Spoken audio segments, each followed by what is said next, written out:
Hello everyone and welcome back to our Melbourne side. Happy National Ag Day. It's the most gorgeous day. We are so excited and thrilled to be with you here today, coming to you live from Melbourne in South Bank, over in Sydney at Martin Place, and streaming live from our Facebook page. My name is Rachel. I'm your moderator here today, and you may have seen me on some of the videos that we've been showcasing.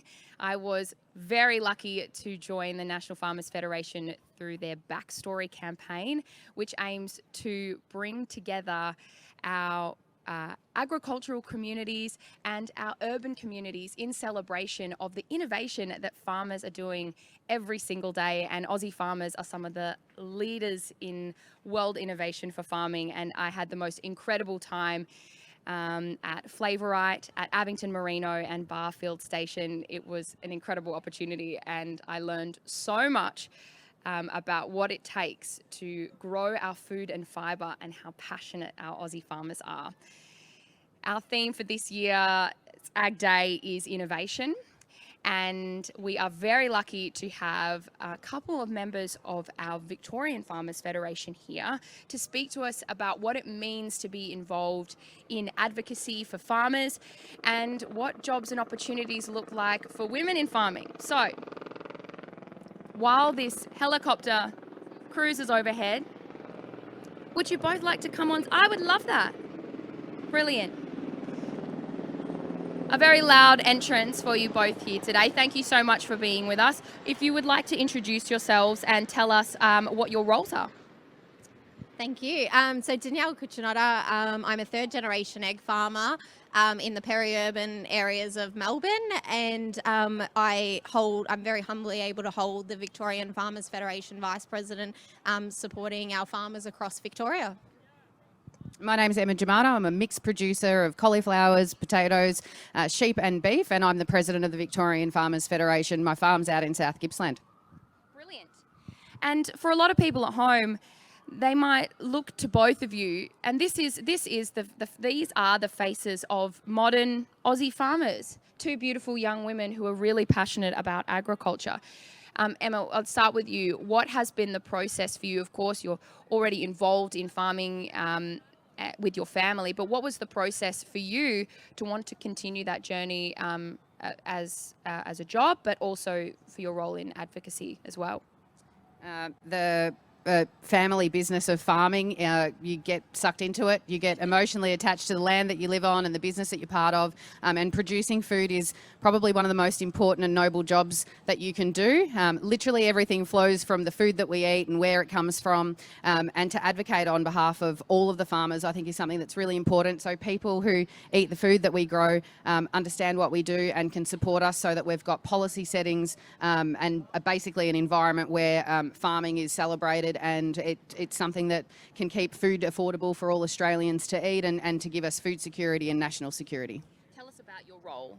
Tell us about your role. What do you do on a day-to-day basis?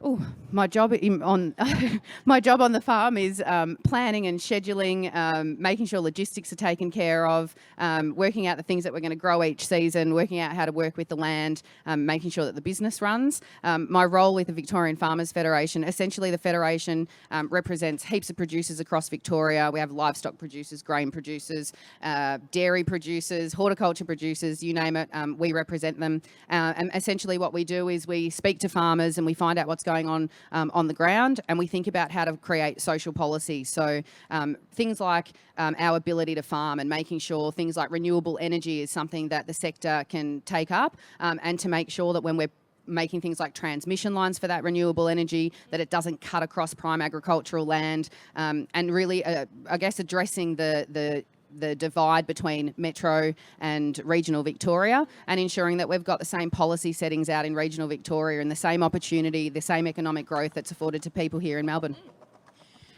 Danielle, would you please speak to us about your journey into the role at the Victorian Farmers Federation and why you're so passionate about it? You spoke to me earlier about it, and I would love for you to share that with everyone today. So it was an accident. I I wrote a submission on the day that I gave birth to my daughter for the animal activism inquiry at the time, because we've had a number of trespassers on our farm, and that really worried me with bringing a new child into the world. And I thought, how do we better protect the generations after me? So I wrote my own personal submission and went and gave birth, and really didn't think too much about it after that. 6 weeks later, I got a phone call and said, would you like to personally come and speak to it and talk about your experiences? And from there got recognised, because obviously the Victorian Farmers Federation had a lot to do with it. I just was doing it in my own personal time, and got noticed, if you will, and they said, do you want to come and advocate more heavily across all sectors? And I had just had a child, and COVID had hit, and the farm had already been taking a bit of a hit because we were in lockdown and all of these things. And Dad said, we don't really have a place for you to come back right now post-maternity.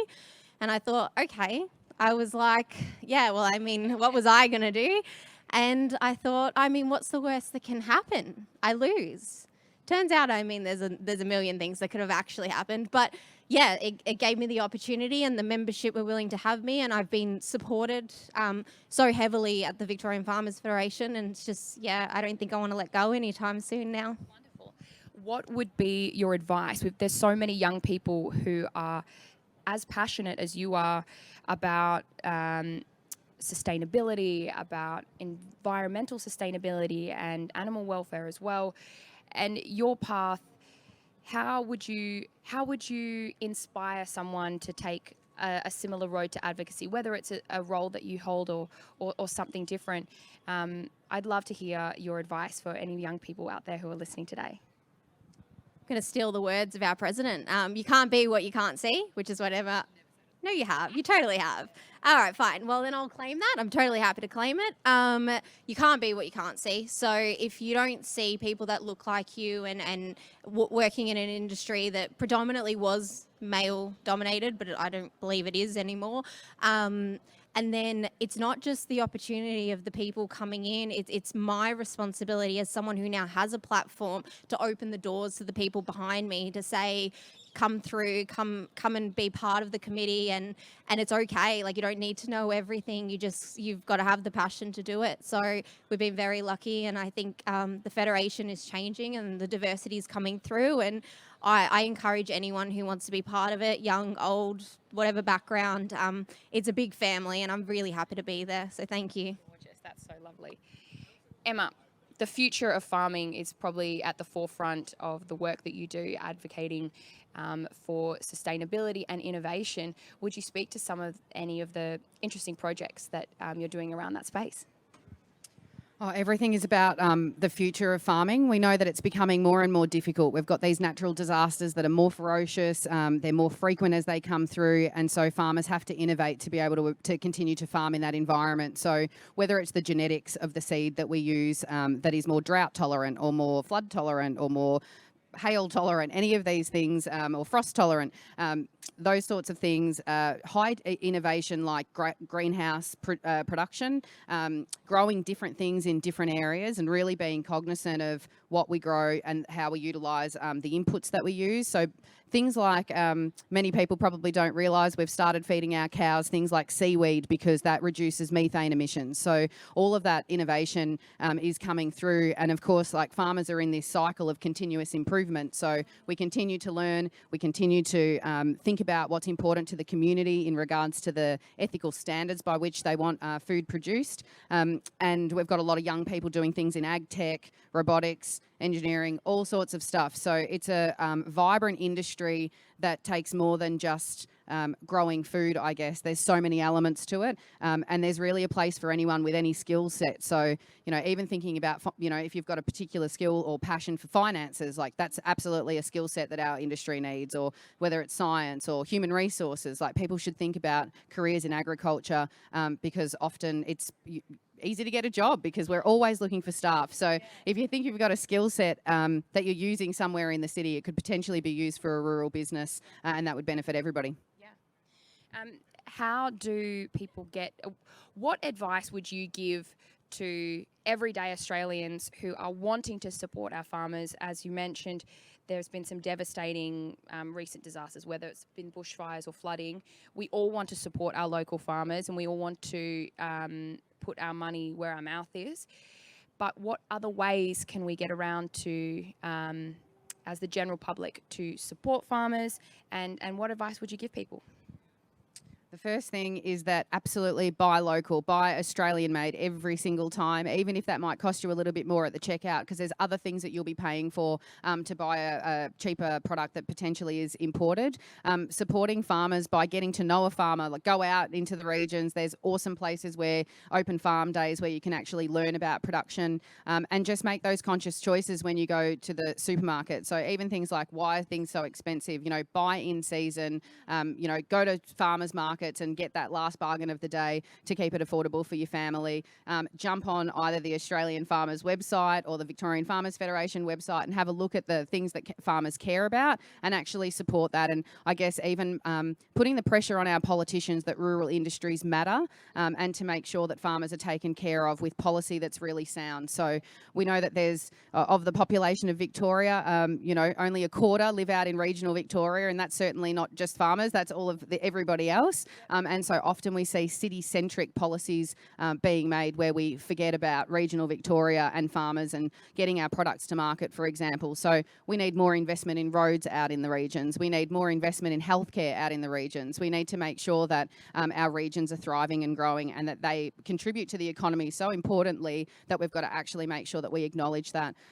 We need to look at all sorts of things, like we've got a shortage of accommodation out in the region, so it makes it difficult for us to get places for our staff to work. So to support farmers, it's really about understanding what farmers need. And of course, you make the biggest decision when you purchase something at the supermarket. You are rewarding a farmer for the hard work that they do. And just to be really conscious, there's always a story behind the food that you eat. And generally these days, it's pretty easy to find out what that story is. So heaps of information online, just check it out and make those decisions, because supporting farmers is really supporting yourself at the end of the day. So well said. Thank you for sharing that. Danielle, you've said you've just had a daughter. Well, didn't just have. How old is she now? 3.5. When you see her being in this space, thinking about a lot of the big key things that we're discussing today, what is your vision for the future? What legacy do you want to leave to her? And what are you passing down to her in regards to farming, agriculture, and understanding that process from farm to plate? And how to treat her dad. So my daughter Ariana is, I guess, the whole reason I am even in advocacy and policy at the Victorian Farmers Federation. So I think there's two parts to it. One, I mean, I'm a third generation farmer, so Ariana will be 4 if she decides to go. And I mean, there's never force in our family paid, I think, and if anything, I could to not be a farmer.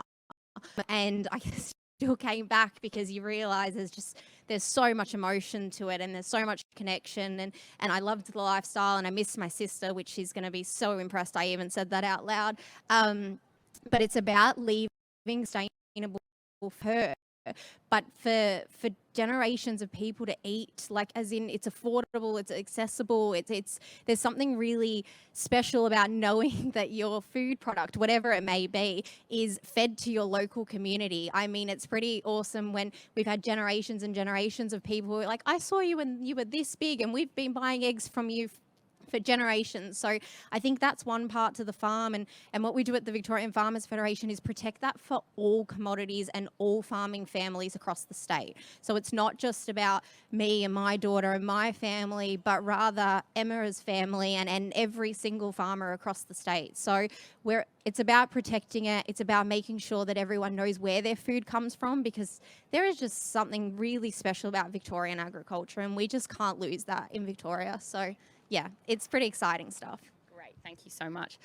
And lastly, just to close us out, National Ag Day today. It's a day celebrating our farmers and the incredible food and fibre that they produce. What would you like to say to everyone at home who's listening? How can they get around celebrating today and into the future? So today, whatever you're eating, whatever you're wearing, think about what farm it might have come from, and know that Australian farmers actually really care about your enjoyment of that food and your access to that food. And just take a moment to think about it doesn't just come from a supermarket. There's a whole story behind it. Get to know that story and understand that we as farmers want to do our very best to produce food in the way that you feel comfortable paying for our food, and you feel that the ethics around that food of how it's grown and how it's produced and how it's raised, and the things that we do with our land, the things that we do in regards to usage of chemicals, the way that we treat our animals, we think about it deeply all of the time to be in step with your expectations. So just consider that today before you think, you know, one product is better than another. Every single product, irrespective of what you eat, is grown by an Australian farmer, and that's an awesome thing. And we do that to support you, and we hope that you will support us. Brilliant. Thank you so much, ladies. We are so excited to have you here celebrating with us today. And thank you for all the work that you do. Thank you. Thank you.